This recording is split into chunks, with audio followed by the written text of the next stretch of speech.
Sunday, November 5th, the 31st Sunday in Ordinary Time. In today's Gospel passage, Jesus is talking about the behavior of the Pharisees towards the crowds and his disciples. There are people at risk of behaving like the Pharisees. Today, there is a danger for Christians to become Pharisaic as well. The Pharisee is a typical character who represents a way of thinking, of judging, and of acting in opposition to the gospel. The arguments and beliefs of the Pharisees infiltrate subtly among the disciples and are easily assimilated. He is a Pharisee, first of all, who occupies another's chair. Every synagogue had a teaching chair. It was called the chair of Moses, from which every rabbi taught. Jesus uses the image of this chair to outline the first negative characteristic of those belonging to the sect of the Pharisees: the abuse of authority. According to Deuteronomy, the successors of Moses are the prophets. Eventually, their place was illegally occupied by the scribes.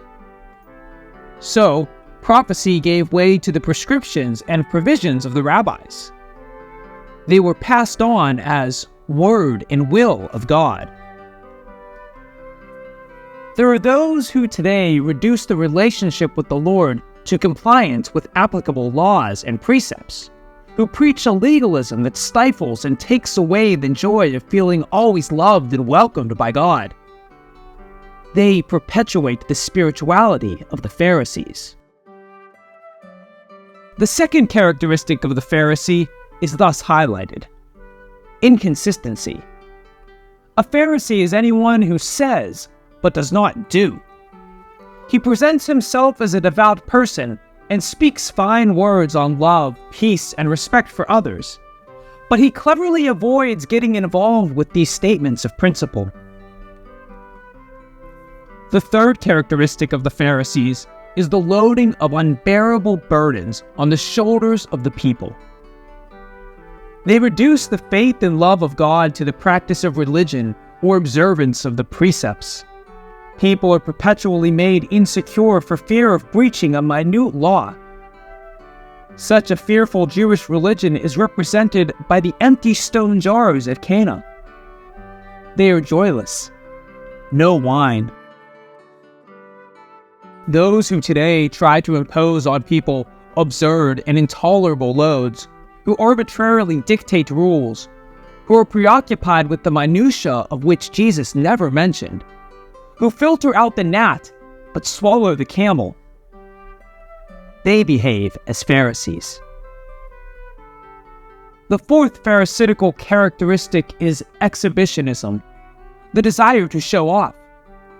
This defect was deeply rooted.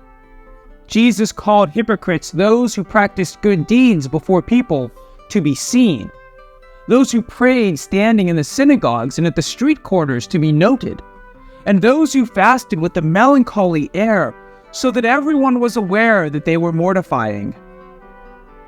In today's passage, other tricks with which the Pharisees attempt to gain recognition are described: the places of honor at banquets, the chief seats in the synagogues, the widened stripes and the fringes of vestments used during prayer.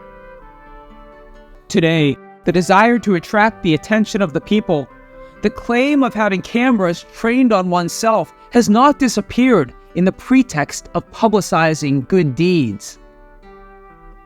But Jesus suggested an alternative life for the disciples, and he suggests an alternative life for us.